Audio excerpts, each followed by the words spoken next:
दोस्तों जरा सोचिए, अगर मैं आपसे कहूं कि किशोर कुमार ने एक ऐसा गाना गाया था जिसमें उनकी आवाज का दर्द, प्यार और तड़प तीनों अपने चरम पर थे, लेकिन वो गाना दुनिया के सामने कभी आया ही नहीं। ये क्या हुआ, कैसे हुआ, कब हुआ। यकीन मानिए, अगर वो गाना रिलीज हो जाता तो शायद किशोरदा को एक और फिल्म फेयर अवार्ड अपनी शेल्फ पर सजाना पड़ता। साल था 1983। हिंदी सिनेमा में मेलेडी का जादू अपने स्वर्णिम दौर में था। किशोर कुमार, लता मंगेशकर, मोहम्मद रफ़ी जैसे नाम हर दिल पर राज कर रहे थे। इन्हीं सुनहरे सुरों के बीच एक फिल्म बनी खुशी, जिसका एक दर्द भरा नगमा रिकॉर्ड तो हुआ लेकिन पर्दे तक कभी नहीं पहुंच पाया। उस दौर में गीतकार योगेश, जिनके शब्दों ने आनंद और रजनीगंधा जैसी फिल्मों को अमर कर दिया, एक नए गीत पर काम कर रहे थे। संगीतकार थे असित गांगुली। असित जी ने कई फिल्मों के लिए संगीत रचा था। उनकी धुनों में वो मिठास थी जो सीधे दिल में उतर जाती थी। ओ मेरे दिल के चैन। और अब वे फिल्म खुशी के लिए काम कर रहे थे। इसमें शशि पुरी, कल्पना अय्यर और प्रेमा नारायण जैसे कलाकार थे, लेकिन किस्मत ने साथ नहीं दिया। फिल्म अधूरी रह गई और इसके गाने भी टेप रीलों में बंद रह गए। क्या से क्या हो गया।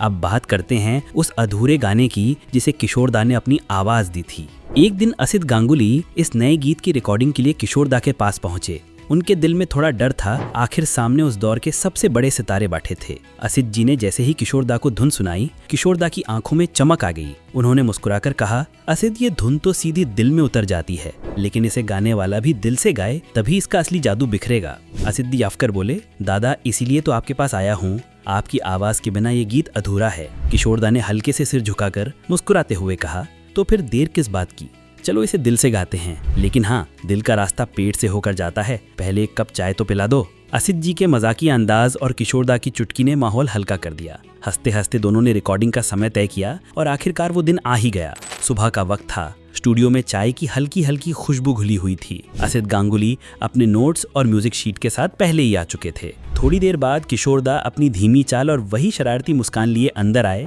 चलो असित, आज देख लेते हैं तुम्हारा ये गीत दिल को कितना छू पाता है, उन्होंने हंसते हुए कहा। पहला रिहर्सल शुरू हुआ। म्यूजिक बजते ही किशोरदा ने आंखें बंद कर लीं, जैसे वो किसी और ही दुनिया में पहुंच गए हों। उनकी आवाज स्टूडियो की चारों दीवारों से टकराकर फैलने लगी और हर शख्स कुछ पलों के लिए खामोश हो गया। दूसरे और तीसरे टेक में उन्होंने सुरों के साथ खेलना शुरू किया। कहीं हल्की सी मुस्कान, कहीं दर्द का गहरा रंग, और फिर चौथे टेक पर जादू हो गया जब उन्होंने गाया, तुम जब से गुम हो गए, खो गई हर खुशी, बन गई बोझ ये मेरी जिंदगी। तो लगा जैसे वक्त थम गया हो। असित गांगुली की आंखें भीग गईं, साउंड इंजीनियर की उंगलियां रिकॉर्ड बटन पर ठहर गईं और वहां मौजूद हर इंसान बस यही सोच रहा था कि ये आवाज सिर्फ गाने के लिए नहीं, दिल में उतरने के लिए बनी है। मानो ये गाना किशोरदा की अपनी अधूरी कहानी हो। सुरों का आखिरी कंपन अभी भी हवा में तैर रहा था, फिर खामोशी छा गई। स्टूडियो में मौजूद हर शख्स उन पलों में अटका रह गया। किशोरदा ने माइक से थोड़ा हटकर एक गहरी सांस ली और हल्के से मुस्कुरा दिए, जैसे कह रहे हों, हो गया, अब ये गाना अपना रास्ता खुद ढूंढ लेगा। योगेश जी के लिखे बोल साधारण थे, मगर इतने गहरे कि सुनने वाला खुद को उस कहानी का हिस्सा समझने लगे। मौसम बहार का आकर गुजर गया, सपना जो प्यार का सजा सज कर बिखर गया।